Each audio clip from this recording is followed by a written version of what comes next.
Bienvenidos, esto es Radio Sefarad y estas son las noticias. Comenzamos con los titulares de hoy.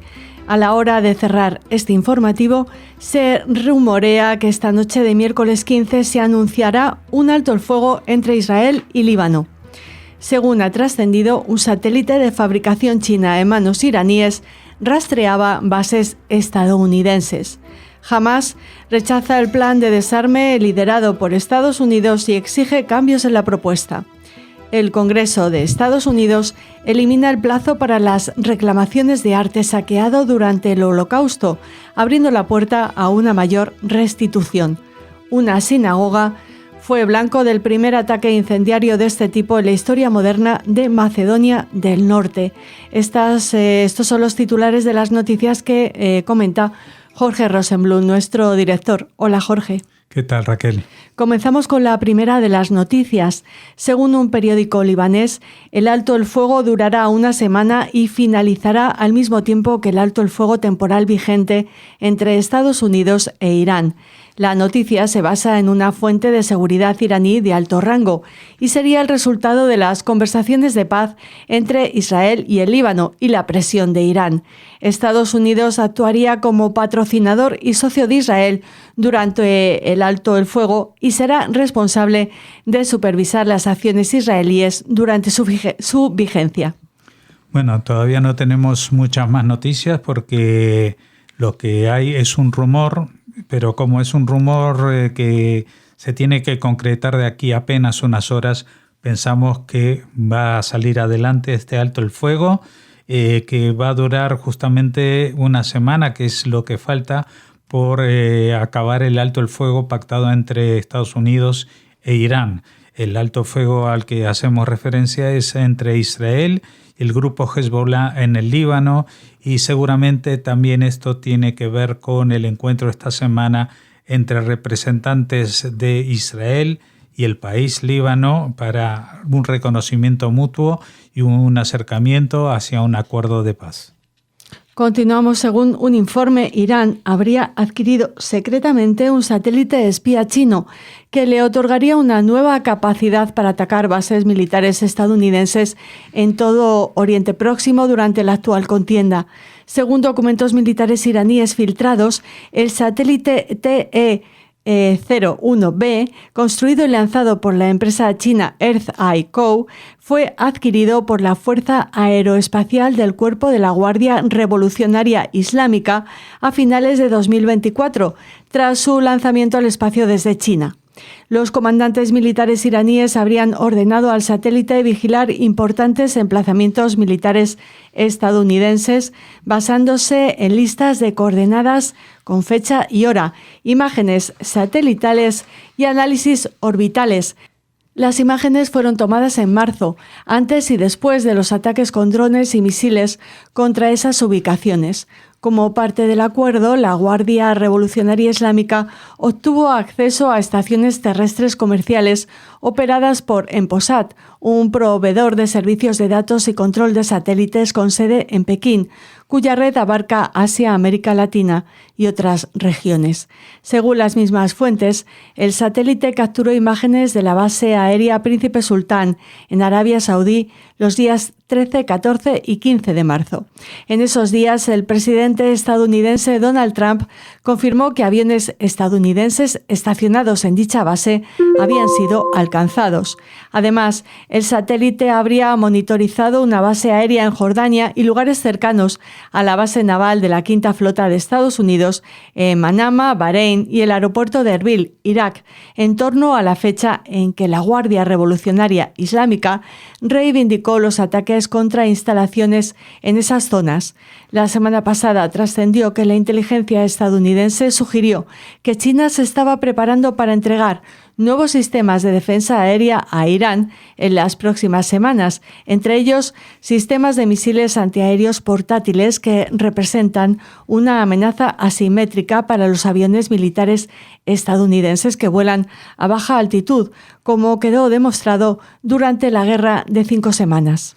Bueno, China dice que esto no es verdad, que no ha pasado, que no va a pasar, porque todo el tiempo se trata de desmarcar de su posición en este conflicto, pero está claro que al menos durante toda la época previa al inicio de esta guerra, pues había estado suministrando armas y elementos como en este caso satélites a las fuerzas de Irán cuando ya se presumía que podía estallar una guerra.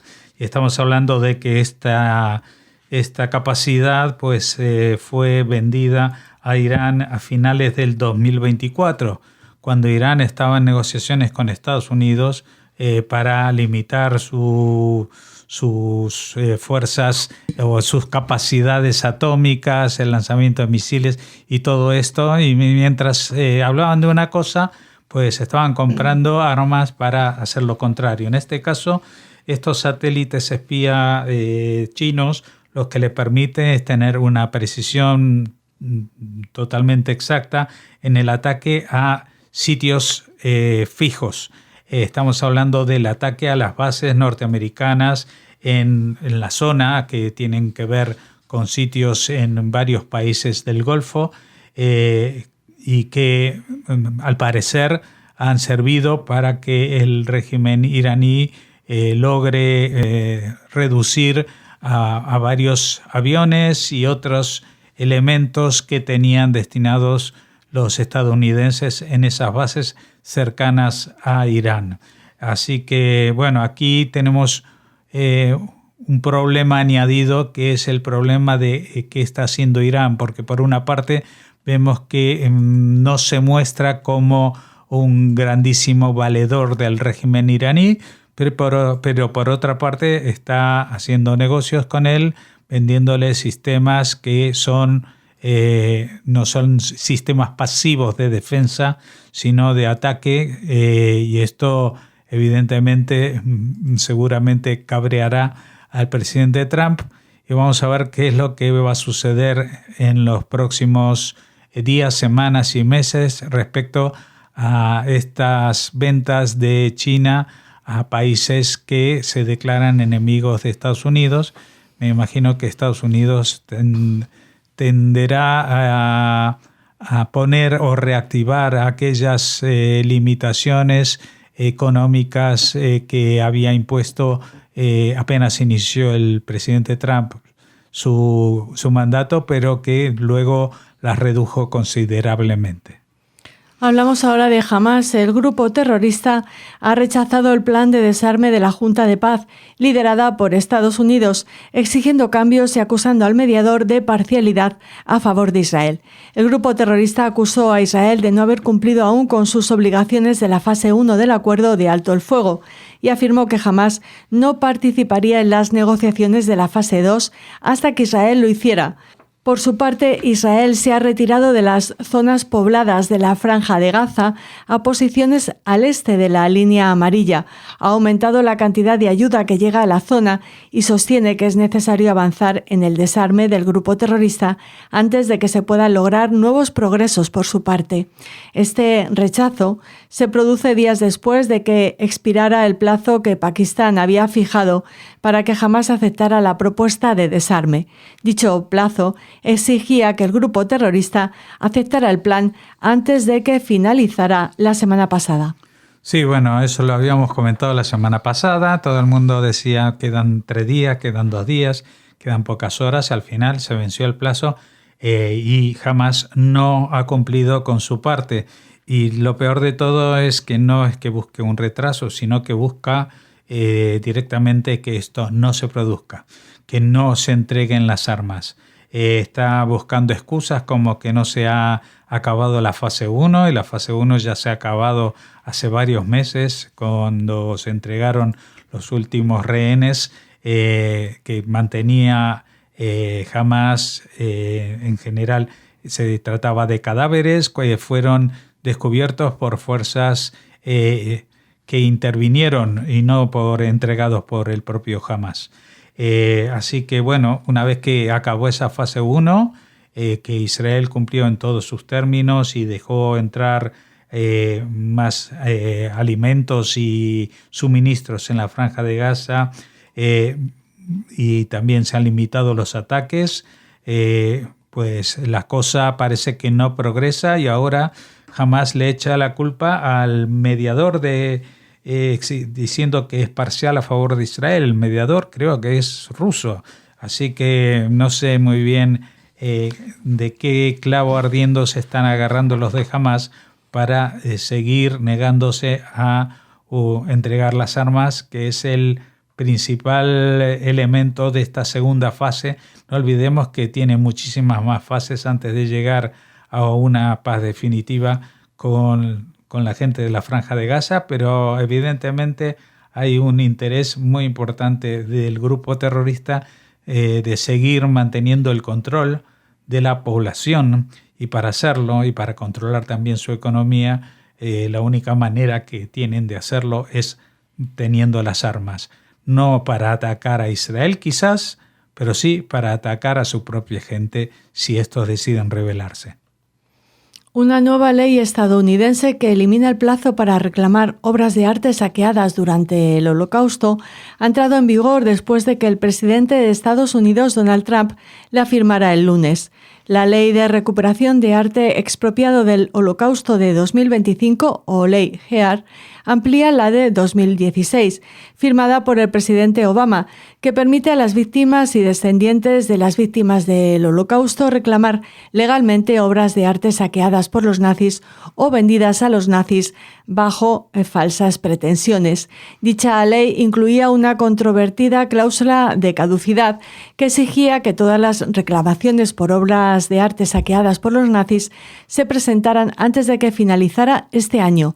Dicha cláusula ha sido eliminada y la ley revisada permite a las familias presentar una demanda dentro de los 6 años posteriores al descubrimiento de las obras de arte saqueadas. La ley también protege a quienes buscan recuperar los bienes saqueados de su familia, impidiendo que los actuales poseedores utilicen ciertas tácticas legales ajenas al asunto, como solicitar un cambio de tribunal durante los procedimientos. Bueno, ya saben que el tema del expolio de obras de arte ha sido una característica del régimen nazi hacia la burguesía judía de Alemania y de otros países de Europa. Se habían quedado con estas obras que luego vendieron, y a muchas de ellas se le perdió el rastro y otras aparecieron no solamente en colecciones de arte privadas, sino también en museos. Tenemos el caso también en España del Museo Thyssen-Bornemisza, que tiene una obra de Camille Pissarro que ha sido reclamada por la familia descendiente de aquel al que le fue expropiada esta obra por los nazis. Pero evidentemente en un tipo de demandas como estas, no es recomendable poner un plazo muy limitado para presentar las demandas, porque entonces lo que hacen los propietarios actuales de esas obras es poner en marcha procedimientos para retrasar, para revisar, para protestar, etcétera, etcétera, que pueden acabar con todo el proceso. Ahora, lo que se ha reformado de esta ley, y es muy importante, es que la demanda se puede presentar hasta 6 años después del descubrimiento de las obras de arte, porque el tema es que también es muy difícil que estas obras de arte se descubran. Citamos el tema del Museo Español, pues esto fue hace pocos años por una visita de alguien que reconoció el cuadro y que sabía que era parte de su familia, pero evidentemente no todos los descendientes conocen todas las obras que fueron saqueadas a su familia, ni saben en qué museo pueden llegar a encontrarlos, si son museos o son galerías o son exposiciones privadas. Así que desde aquí damos la enhorabuena a este cambio en la ley de Estados Unidos, que va a permitir, como decimos, seguir reclamando estas devoluciones, incluso hasta 6 años después de que se sepa o salga a la luz este tipo de expolio. Nos trasladamos a Europa. La comunidad judía local y el Ministerio del Interior de Macedonia del Norte han manifestado que una sinagoga y un centro comunitario judío de Skopje fueron blanco de un intento de ataque incendiario el domingo por la mañana. Los miembros de la comunidad describieron este incidente como el primero de este tipo en la historia moderna del país. Un vídeo de vigilancia muestra a 2 hombres escalando una valla antes de rociar el edificio con un acelerante. Tras retirarse al otro lado de la valla, los sospechosos lanzaron una bomba incendiaria que prendió fuego al acelerante. Las autoridades siguen investigando el incidente y se están revisando las cámaras de vigilancia y entrevistando a testigos para identificar a los responsables. Desde 1943, cuando la comunidad judía del país fue literalmente destruida por los ocupantes fascistas búlgaros. Lamentablemente, en los últimos 2 años, y especialmente desde el 7 de octubre, incluso en Macedonia, que es una joya en los Balcanes, sin antisemitismo alguno, el ambiente ha cambiado, sobre todo entre los izquierdistas más radicales y del movimiento islamista. El Congreso Judío Europeo afirmó que el incidente refleja la vulnerabilidad de los lugares de culto judíos en Europa. Sí, incluso en lugares en los cuales no ha habido ningún incidente antisemita desde la Segunda Guerra Mundial. Claro que si uno conoce un poquito la historia de Macedonia del Norte, que ha tenido que cambiar varias veces su nombre desde que se independizó de la antigua Yugoslavia, justamente por presiones de Bulgaria, que tienen una zona que reivindican también como Macedonia, pues el tema de estos enfrentamientos pues ha llegado y traspasado a países que nunca han tenido este tipo de incidentes. La nueva Macedonia del Norte, la que nace después de la disolución de Yugoslavia, como decimos, nunca había tenido ningún incidente antisemita. Así que es de prever o de sospechar que esto tiene que ver con elementos foráneos que se han incorporado a la sociedad macedonia en los últimos años, o que son ideologías que han entrado en Macedonia en estos últimos tiempos, especialmente desde el inicio de la guerra del 7 de octubre de 2023. Estamos hablando de la izquierda radical y también del movimiento islamista que está llegando a todos los confines de Europa, en los cuales pues pueda haber residentes que hayan emigrado de países musulmanes, especialmente en los últimos tiempos.